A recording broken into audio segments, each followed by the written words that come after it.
I'm going to show you how to create two separate EF Core database contexts for reading and writing data.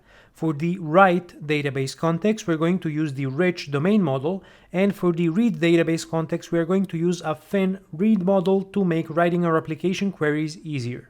When would you want to have two separate database contexts? In this example, I have a rich domain model in my domain layer, and the typical entity would look something like this, where my properties would be strongly typed, and I would use EF Core to configure how to map these value objects into my database tables. A model like this is practical for expressing your business rules and any constraints you might have on the value objects. For example, in the email value object, I have some validations for what a valid email should represent, and the benefits of domain-driven design are very well documented. However, a rich domain model doesn't really help us when we want to query data as efficiently as possible. We can't use navigation properties or navigation collections because something like this is against the domain modeling best practices. However, it really does make life easier when it comes to querying the database. So a solution for this problem that isn't too hard to implement is creating two database contexts with different classes representing your entities.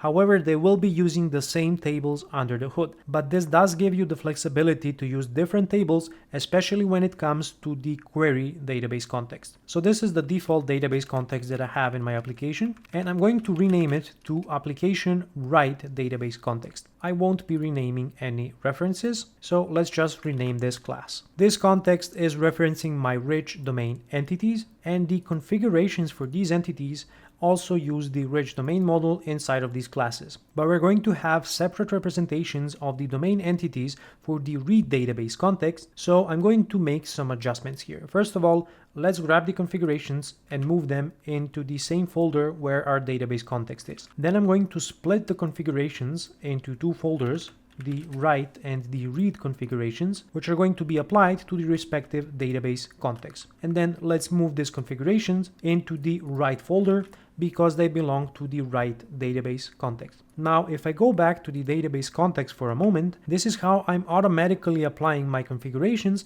and unfortunately this approach will not work if I also introduce a read database context and try to do the same, because I would be picking up the configurations for the read models, and this is something I don't want to do. So one way you could solve this is to manually add your configurations.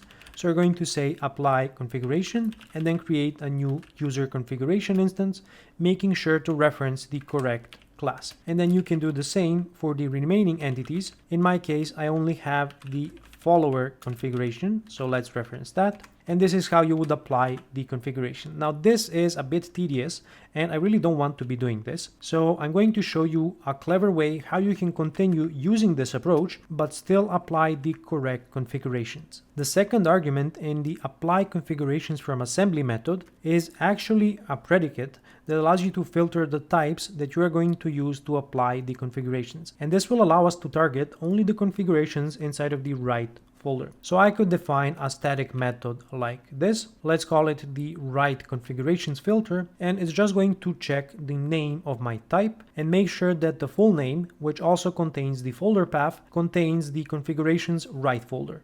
And then I can just specify this filter as my predicate in the call to apply configurations from assembly. And we're going to use a similar approach for our read database context. There's one entity configuration that's currently living outside of the configurations folder, and this is my outbox messages configuration. So let's go ahead and also move it into the configurations write folder because I want to control this entity using the application write database context, and I'm also going to be using this database context to apply my migrations. Let's go ahead and create the second database context. So I'm just going to copy this class and rename this to the application read database context. Let me adjust the file name and the constructor. I won't be referencing these domain entities, so I'm going to remove the using statements, and we're going to fix this in just a moment. And for the onModel creating method, I want to reference the entity configurations inside of the read folder. So now let's add the classes representing the user and the follower read models.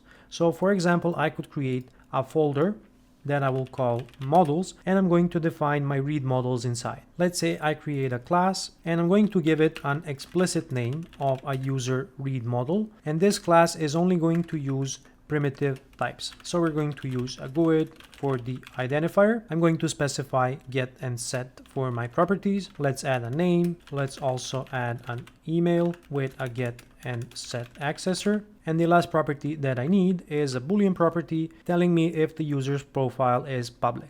Then I could also create a class for the follower read model. So let's call it the follower read model. And it's going to have three properties inside: the user identifier with a get and set accessor, the followed user identifier, so let me adjust this name, and a date and time property representing when this follower was created. I'm going to call this property created on UTC, the same as in the rich domain model. So let's move this into its own file.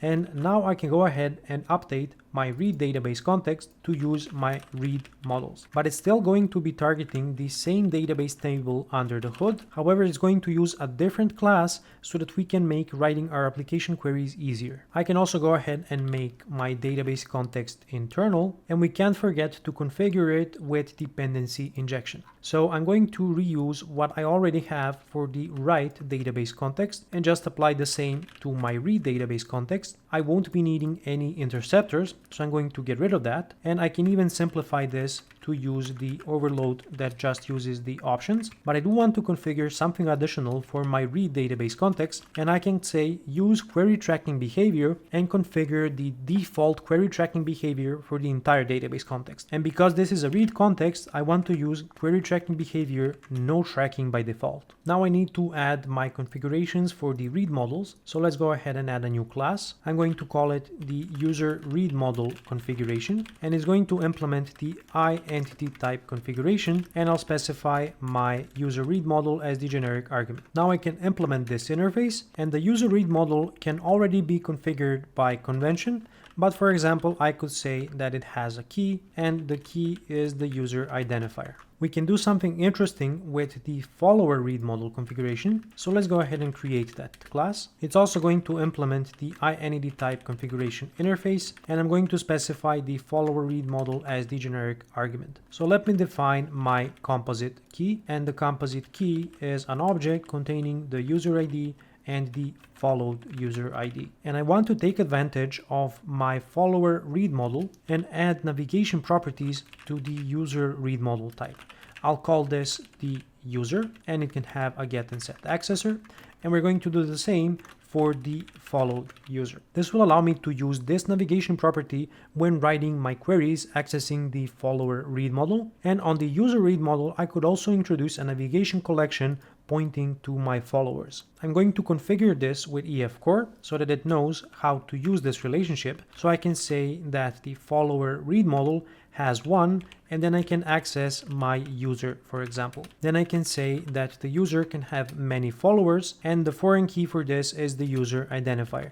I can also configure an onDelete behavior, although it's not important, but let's say that I use a cascade delete. This should be enough to configure the relationship. Now let's also configure the other navigation property, the followed user, which can also be followed by many other users, and the foreign key in this case is the followed user ID. So now we are maintaining two separate data models, one for our write database context, which is a rich domain model and allows us to express our business rules and constraints in the domain layer. And we also have a fin read model that makes querying simpler. Now, that being said, we also need to update our queries. So I have a few of them here that are using the write database context, and let's update this to use the read database context. I also have to fix my query because I'm using a simplified model and I don't need to access the value object's value like I did in the previous example.